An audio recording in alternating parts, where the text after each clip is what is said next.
Thank you so much, Madam Ambassador, for joining me today. This is really a great opportunity for me to be here with you and to ask questions.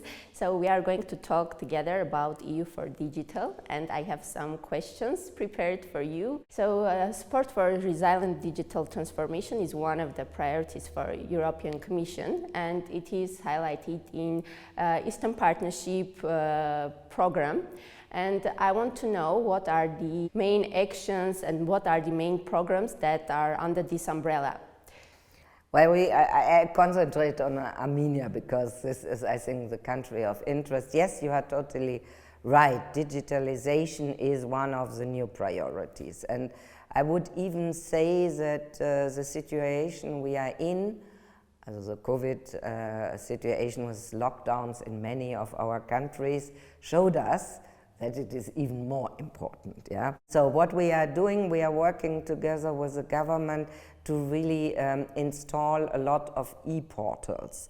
We work on e-justice, but we also did it e-trade, so really to help to develop these different portals for different areas of the administration, because in the same time we work on public administration reform and to make things easier and to make them more accessible for our citizens, I think is one of the ultimate goals, which also leads to a reduction in procedures. If you can do things online, I think this is much better. The idea behind is also to support the idea of transparency, because if citizens have access to these portals and really can see decisions online, they can really get informed wherever they want. And I think this is especially important. We are right now working on a unified platform for the government where all services will be brought together. This is the idea of this one stop shop. Yeah, you go to one place and you get all the informations, and the same is valid for the area of customs, because this will make let's say exports and imports much easier. So this is what we are doing right now. In the same time, I think if we broaden it a little bit and talk about tech, yeah, also what can we do? Also one is really digitalization for the government to follow the principle of good governance and make things more transparent and easier. The other way is what can you do with it? Also what is the advantage for your economy and also for people who want to go into it? And naturally, I'm extremely happy about the TUMO Convergency Center. This is our flagship program here in the field of technology. And I was in the school 42, where I was really impressed, and I was so proud that half of them are women. So I'm very much promoting also the idea of gender equality in the digital sphere and in technology, because I think there is no reason why girls cannot be as good in technology. And we go further because we really want to support startups in this direction. I think if we think of digitalization, we can really reach out. And as one of the priorities for us is regional development, if you have the right digital tools, it is no longer important where you are sitting. So either you open a business or you want to have access to certain information. You don't have to take the Marshrutka to go to Yerevan and get the information. So I think we are thinking rather practical. Thank you so much. And I just wonder, are there any actions or programs that are in a draft but are going to be implemented in the scope of EU4Digital in the near future?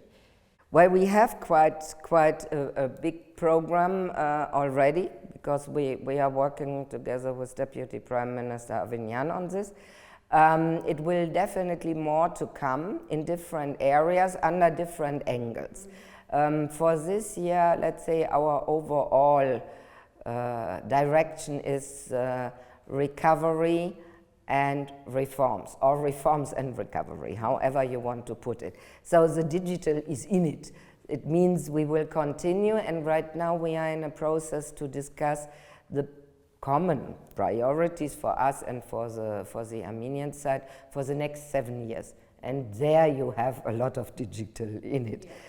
So this will really expand, and we use it in a lot of different areas. As I said, yeah, we want to promote trade, so it is important that import and exports go easier, and we will continue to work on this. Yeah.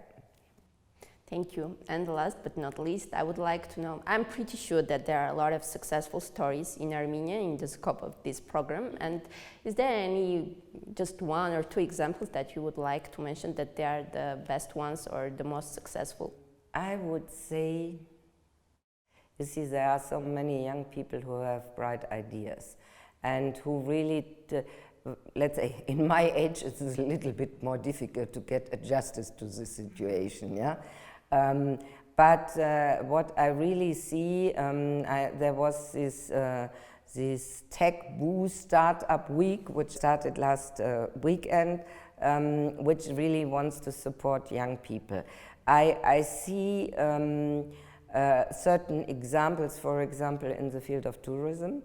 I've seen one or small project. It is not a project, it's a small business getting a grant from the European Union, from one of our programs, where they develop bright ideas, which are using digital tools, yeah? Also to show that you can, for example, with an app, have a lot of access to different services, which is interesting for tourists, especially if you want to go to the region and not everybody is speaking English or German or French. That I liked very much. I like other ideas which are now developing, let's say, all the possibilities in the service sector, where as we do not touch things anymore, you go on apps, yeah? These are some examples, and honestly, when I was in the school 42, I was so impressed by this vibration of young people.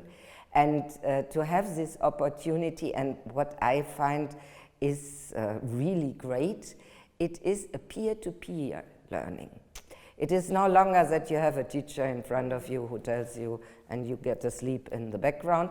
It is really you set your own targets and you work together with your peers. And I think this is a wonderful idea to develop. It gives young people, hopefully, the opportunity to the whole sector, and then the opportunity to really find a job or to open a business. But the idea behind how you learn, and you can see it. These people who are sitting there, and it was quite a difficult selection procedure. It was during the period of the war, also but when I went there, you are just impressed by the positive atmosphere. Yes. Yeah. Thank you so much for this opportunity, and I'm pretty sure that Armenia and Eastern Partnership countries are going to benefit, and the best is yet to come. Thanks. Yes, more is definitely to come.